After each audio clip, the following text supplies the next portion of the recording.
Now, cycling is on the move. More of us are doing it, up 11% on the latest set of figures. But the dangers cyclists face are also growing. Over roughly the same time period, the number of fatal and serious casualties have risen by 46%. Our sports correspondent, Kamian Zerim, got on his bike, and just to warn you, his report does contain some strong scenes of road accidents from the start. It's not often a cyclist survives a crash as serious as this. Shocked? You shouldn't be. Just another day in the saddle, or on a car bonnet, or splayed on the asphalt. There is the usual excuse. I didn't actually see you, so I apologise, I've done wrong. And sometimes the fisticuffs.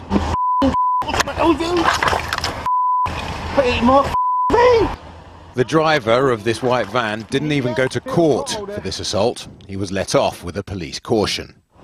It was filmed by Dave Sherry, professional bus driver, committed cyclist and self-styled vigilante of the roads. He took me for a quick ride. It wasn't long before he was cut up. Cameras on Dave's person point every which way. His footage has helped convict dozens of dangerous drivers. I'm trying to make a difference. I'm bringing the bad drivers to account, and sometimes there will be hostility, threatening behaviour, you know the sorts. But at the end of the day, I'm trying to make a stand. No retreat, no surrender. Statistics suggest nationwide cycling isn't getting safer, it's getting more dangerous. Since the Olympics, bike use in the UK has soared, but even professional racers feel nervous on the road. I have felt unsafe at times. I mean, I've been hit a few times, but I guess for me it's just one of those things because I am a bike rider. I think for people who commute it's a bit more scary. Snaking through the country's accident hotspots is not for the faint-hearted. Do you get scared riding on London's roads? A little bit, yeah, just use common sense. But yeah. What scares you? Big trucks or people that don't know where they're going. So have you had any close calls? One or two. Elephant and Castle roundabout in South London is one of the most dangerous, if not the most dangerous roundabout in the country. There are no cycle lanes, let alone segregated ones. It is not a lot of fun. So, how do we make the nation's roads safer, especially for would-be cyclists who are currently too scared? The new Infrastructure Act requires government to integrate cycling and walking with the wider transport network. The three main parties pledge differing amounts of money, the Lib Dems promising the most, while regionally London leads the way. The Mayor's office is spending hundreds of millions on redesigned roundabouts and segregated cycle paths, and the long-term stats for the capital show that relative to the increased number of cycle journeys, here deaths are on the way down. At the moment, almost a quarter of all traffic on the roads in the morning rush hour in central London is bikes.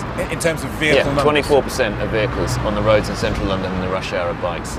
And they get nothing like 24% of the road space provision. But it's not just about changing the roads, it's about how we use them, in particular heavy goods vehicles. In London, they make up just 4% of traffic, yet account for half of fatal accidents involving bikes. From the security of a cab, it is astonishing just how invisible bikes are. The haulage industry say they're introducing new full visibility cabs. And why blame drivers, they ask, when cyclists routinely flout traffic rules? One-way street. The wrong way, down a one-way street, mounting the pavement, and no helmet, talking on a mobile phone around, yes, Elephant and Castle. It annoys me to a certain extent because it's like I'm trying to be aware of my surroundings. I'm trying to do my job as best as I can. Yeah. And a cyclist is not even paying any attention, or they're not looking out for their own safety. If there is an accident or something, it's always look at the lorry driver first. And then there's traffic signals. Bow Roundabout, currently being redesigned, for it is a notorious intersection. One morning 3 years ago, Brian Dorling, on his bike, chanced a red light, as did the driver of a tipper truck. Brian died at the scene. The driver received a suspended sentence. Brian went through a red light, and that had all sorts of consequences for the court case, and you know, the final damages we got as a family. It's been a horrible time, and you know, cyclists, please, if you've got families, don't put yourself in a position whereby you could put your family in our position. Earlier this week, there was a die-in, a vigil, to remember another dead cyclist. Mother of two, Claire Itier Abadi. The fourth this year killed by an HGV in the capital. Whatever the long-term trend, so far it's well above the monthly average. It is rare indeed, for a collision that can send a bike 15 feet into the air to end in anything but serious injury or death. The cyclist who filmed this somehow landed on his feet and escaped with only bruising. Kami and Zaram reporting. We're joined now by Nicola Branch from the Stop Killing Cyclists campaign, who's just arrived on her bike, and by Steve McNamara, head of the Licensed Taxi Drivers Association, who's previously described cyclists as the ISIS of the roads. That's pretty extreme, isn't it? Didn't actually say that, John, but I mean, don't let the truth get in the way of a good soundbite. Well, I gathered you wanted to soften it. You rather regretted saying it. No, I didn't regret saying it. What I said at the time was, as a result of us questioning the sensibility of spending nearly £1 billion on cycling in London, we're all for segregated cycling lanes, absolutely the way to go. My members want segregated cycling. The Mayor's spending £1 billion of money he hasn't got in London on cycling. We question that. As a result of questioning that and some of the junctions involved, we've had our website attacked. We've suffered, our email system's been taken down. I've received death threats. God knows how many emails, threats, phone calls and letters. They're the people I refer to as the ISIS. Well, and that's part of that is about the social network, which we'll be discussing later in the programme. But they're the loonies I refer to as ISIS, not cyclists. There is clearly trouble between cyclists and the motor car industry on the roads. And part of it, surely, is the cyclist's fault. Red lights, riding on pavements, exactly as was reported in that report. Yeah, they're very typical stereotypes. You don't shoot red lights? No, I don't, John. I don't shoot red lights. But in fact, the amount of times that I see vehicles or people driving vehicles going through red lights, somebody actually put a tweet on yesterday with regards to they saw a cyclist go through a red light. Well, I've seen a car go through a red light.